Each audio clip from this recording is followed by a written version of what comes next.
Hər vaxtınız xeyir olsun. Gündəm xəbərin efirində Türkiyə mediasından bir xəbər diqqətinizə çatdıracağıq. Belə ki, məlum olduğu kimi 2023-cü ilin fevral ayının 6-sında mərkəzi Kahramanmaraşda olan və 11 vilayəti viran qoyan zəlzələdən sonra yaralar sağalmağa başlayır və əsrin fəlakətinin yaşandığı şəhərlərdəki evlər qısa zamanda tamamlanaraq sahiblərinə təhvil verilməyə hazırdır.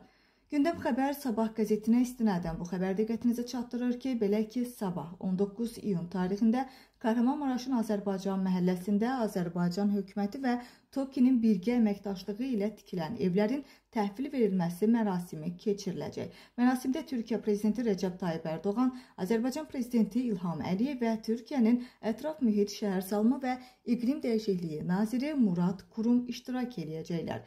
Daha güclü gələcək üçün birlikdə mövzusunda keçirilən mərasimdə Azərbaycan hökuməti və TOKİ-nin əməkdaşlığı ilə birlikdə tikilən evlər sahiblərinə təhvil veriləcək.